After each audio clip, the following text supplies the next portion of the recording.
Ludus, Vulpes.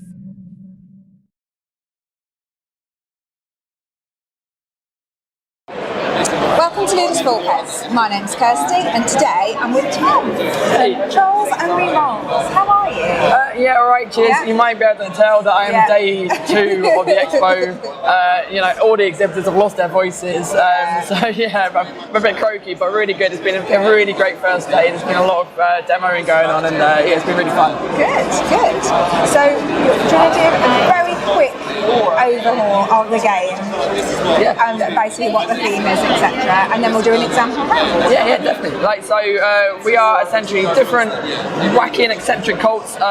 Imagine Terry Pratchett meets The Purge, and we are going around this horrible city called Bleakpyre, basically taking peasants and nobles off the board onto our sacrificial altar, where we score our points. And so basically peasants are generally the kind of the way that we do actions, and we pay for costs and so on, and we win the auction for the first player.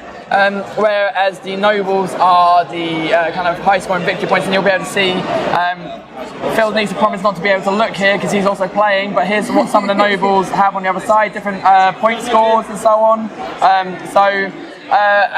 So that's one of the ways we score. We also have the public objectives, which Phil has also already scored. He's very good at this game. Yes, he's very good at this game. Round one. Well, round one. So yeah, we've got that as a way of scoring as well. And so between our objectives, between the nobles, we're trying to get as many points. So by the end of the game, which is a number of rounds, for our demo it's just 3 rounds, that's where you're going to count your points up and see what you've got. Okay, let's give it a go.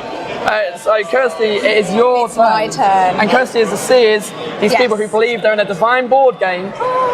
So she has certain powers that other people don't, but let's see what your... You mean to say we're not? I have seen the standing move when I haven't been touching it. There you go. So my first one, I'm going to drop the curtain, which allows me to take 3 peasants into my currency area. Yeah, and then, so that's action 1. And then 3 peasants go into red zone as a result. Yeah.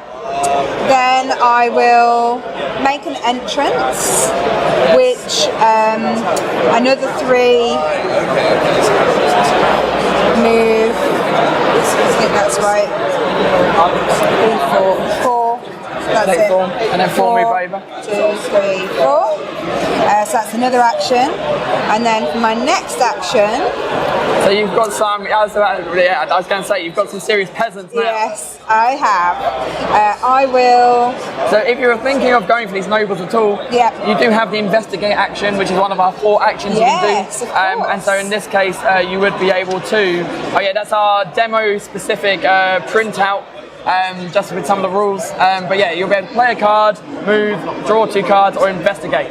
So this is investigation. For my next action, I will investigate. So that's normally 2, but because of Kirsty's special powers with this all-seeing die, the cherry bakewell token, as people call it. Yes. People are, the players are able to see up to 4 nobles, so you should now know what's in there if you were going to potentially take something off the board. I think I might do that. So now I will roast a hog, which is another action, and to that action it's going to cost me a peasant. And it goes in the graveyard. Which goes into the graveyard. And then you've got two options, which is the normal one, which is more expensive, but with being in the Amulet zone, you can I'll be doing the cheaper option. Yes. 1, 2, 3, 4, 5, 6 for that one, which they go into the graveyard here. And I will take, oh no, which one was it? I think it's this one. Just make sure you remember. I will take this one. Ta-da! There we go. Brilliant. Have I got anything else I can do?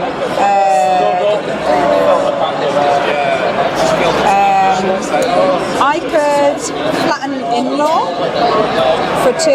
Yeah, potentially, right? and that would move nobles into this district. There's none on the right, so they all come from the left. Okay. And then if you wanted to, you could bring one out with the bottom of the card from the red to the green. It's a bit risky because you're probably not going to have the amount of peasants to take them off the board. And if you don't win the auction, someone might be before you, and so it might be quite prudent to jump in. There we go. I've only got. I've got one peasant.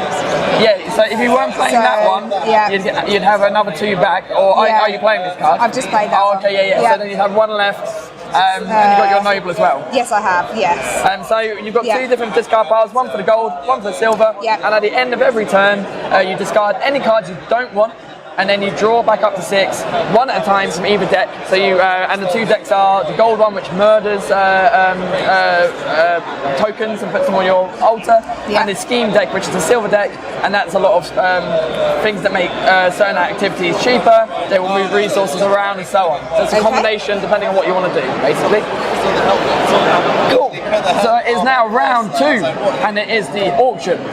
So, at the moment, we're looking like me and you have both gone quite hard on peasants. The cats, the drones over here, they aren't done from the altar, they come from your special rules. So the drones are on the board, Phil's resources are on the board, which are risky, but they're reusable, basically. Nice. So you'll be able to bid 1. And me and Kirsty will both be able to bid 1. We cover up our points, me and you, Kirsty. We'll get on to you in a second, Phil. Take a number of peasants you want to bid. We'll put our hand out, reveal, and then whoever wins it will get to move the amulet to where they want to, and they become first player. If it's a tie, it goes first to the right of the first player, basically. So if we're all tied, it'll be Kirsty. Your drone stays on the board. We're going to put our hands out, and then you say your number.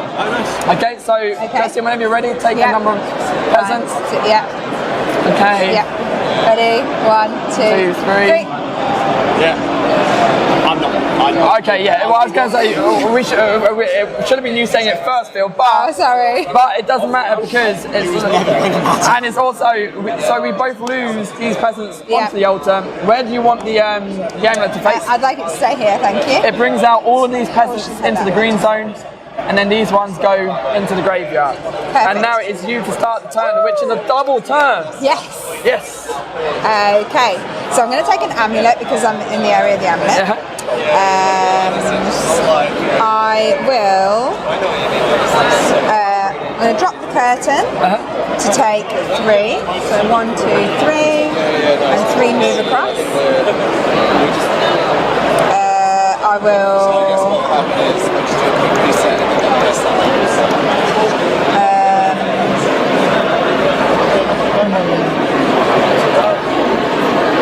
I don't think that costs 20, doesn't it? So not cost 20, that will move 20 from the red to the green, basically. What you do have, because you are, you use a lot of peasants last turn, so you've got a couple of choices either to build up your resources again, but that card's really good for getting nobles from the red to the green zone. And then this is a low scoring, a low cost card that will take green nobles. And so that combination is really good if you can afford to do it, is the question. But you do maybe have some peasant harvesting cards. Yes, that's true. So I will rake in the peasants. So I will take 4. 1, 2, 3, 4, and then 4 move across. Yep. I should say, Phil, that your drones would have all moved over here back into the red zone again. And then I will. So that's a second action, right? Yes, sorry, that's right. And then I will unseat a noble. Is that the right one? No, steal the canapes. Steal the canapes. Yeah, that's the one. Steal the canapes, which means I get to move. I need to keep one of them. That's going to cost me 2. So yes. Just I don't know if you're like, but this card here will move a number of nobles out depending on the cost. So in this case, in the red zone, Kirsty can just spend 1 peasant per noble. Yep. So I will 1, 2, 3, 4. Whoa! Spend 4 to go 1, 2, 3, 4. Well, that's one way to do it. Yep. Now I will. Is it just 1? One? Is it only 1 I can do? Yes. Okay. So that is the risk. You have opened up Pandora's box. You brought all the nobles out. That's fine. Yeah. So I will spend 1 to be there for that one, and I will spend 1 here to murder a noble. I don't have enough to do. You can't afford that. No, I can. I've already spent that to do that. I can do this. Very nice. But I can't then investigate. That's the difference. So which one are you I'm going to have taking? to randomly take that one. Okay, fingers crossed. That was a big smile there.